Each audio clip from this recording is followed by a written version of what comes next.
aux prochaines élections prévues le 23 décembre 2018. Vous avez constaté, malheureusement, avec nous, que sur ces listes, il y a la présence de 4 UDPS. UDPS Tshisekedi, UDPS Kibasa, UDPS Rénové et UDPS. Il s'agit ni plus ni moins d'une situation qui ne nous satisfait pas, étant donné que les choses sont, à notre sens, très claires. Il sied de rappeler à l'opinion nationale qu'internationale qu'il existe en République démocratique du Congo un seul et unique parti politique dénommé Union pour la démocratie et le progrès social, UDPS en sigle, créé le 15 février 1982 et qui n'avait pas d'épithète depuis sa création.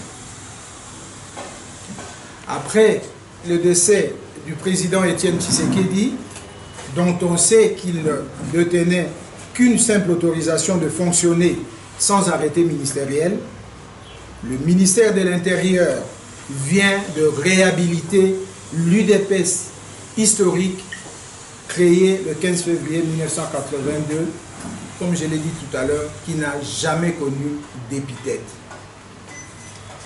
Cette UDPS a comme autorité Bala Nzenze, compagnon de lutte d'Étienne Tshisekedi, de Frédéric Kibasa Maliba, de Joseph Ngalula, de Anakle Makanda et de tant d'autres.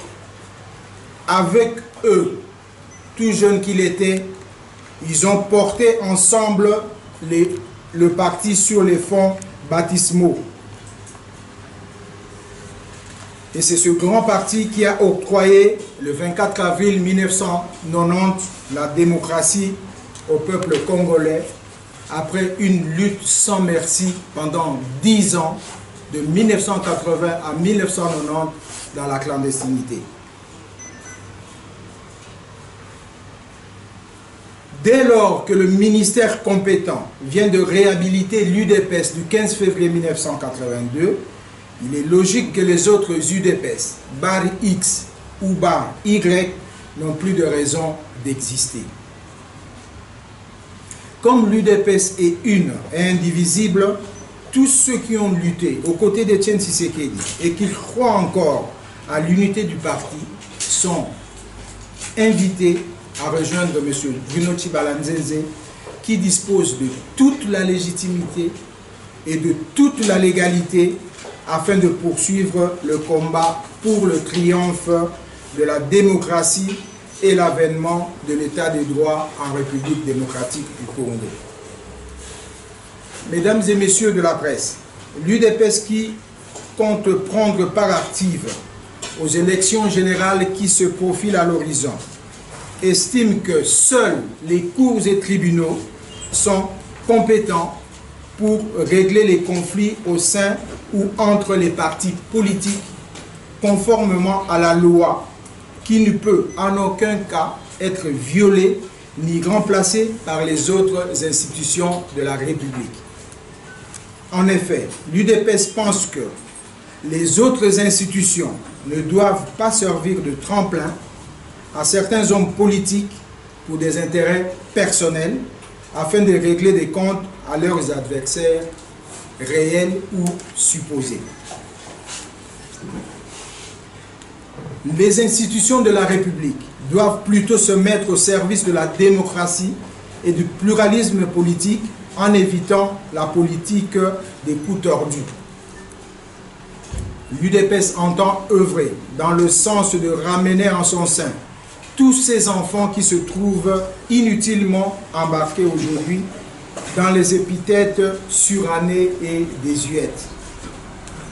Nous avons l'ambition de refaire la force d'entente de ce grand parti qui se propose de jouer un rôle déterminant dans l'édification d'un Congo fort, prospère, dans le concert des nations africaines.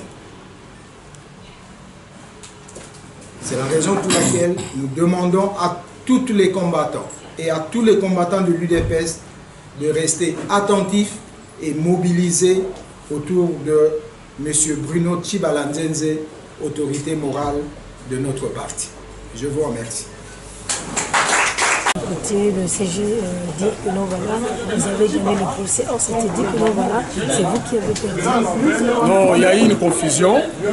Pourquoi? Parce que la presse n'avait pas été éclairée sur les affaires qui passaient. Il y avait une affaire au civil, que le groupe délimité avait agi au civil, et sur leur demande d'interdisant les notaires de Moamba de ne pas notarier nos statuts et résolutions de notre congrès, la justice avait tranché que cette demande était tard venue et qu'elle est sans objet. Nous avons un jugement à l'appui comme preuve que nous avons exhibé devant la presse aujourd'hui, et une deuxième demande devant les juges pénals, dans laquelle il demandait à ce qu'on ne puisse pas utiliser les logos et les insignes du parti, en retenant une série ou des chefs d'accusation d'infraction à charge de M. Tarcisse Loseke comme notre président délégué du parti, en retenant les infractions de faux, usage de faux, faux en écriture et des dénonciations calomnieuses. Sur ces infractions, devant la justice, après examen de toutes ces infractions, la justice de notre pays, comme j'avais dit l'autre fois devant la presse, nous avons confiance à la justice. Les juges ont décrété l'irrecevabilité de cette demande de M. Kabound et M. Rubens contre Tarcisse Loseke et consorts. Nous avons encore un jugement qui leur avait été signifié il n'y a pas 48 heures, et nous avons gagné dans ce jugement. C'est pour cette raison-là que, sans preuve, on ne pouvait pas trop faire de bruit comme elles l'ont fait. Maintenant, nous avons présenté et produit devant la presse la preuve de ce jugement rendu par nos cours et tribunaux. Et au moment où nous parlons, nous continuons encore parce qu'ils sont allés en appel au niveau de la Cour, et nous avons encore très bien travaillé, sans pour autant dire ce qui pourra être l'issue. Je laisse la latitude au juge de la Cour de pouvoir nous départager par un arrêt qui va intervenir dans le jour prochain. Compétence du ministère de l'Intérieur, bien sûr que vous devez respecter la loi, parce que vous savez vous-même que la loi numéro 02/004 du 15 mars 2004 portant organisation et fonctionnement des partis politiques, à son article 7, on interdit des formations politiques d'avoir les mêmes insignes, les mêmes dénominations, tout ceci. Je crois que le ministère de l'Intérieur devait faire preuve de respect de la loi, étant donné que nous avons une IDPS qui n'a pas d'épithète, l'IDPS de 1982, qui est là sans épithète. Nous sommes contents parce que c'est la seule IDPS qui est reconnue, qu'avait dirigé Etienne Tshisekedi. Et à Samon, aujourd'hui, c'est cette IDPS qui est dirigée par M. Bruno Chibalanzenze comme étant l'autorité morale. Alors, les autres IDPS dont vous faites allusion, qui ont des épithètes, qui portent le nom de gens, sont appelés à disparaître.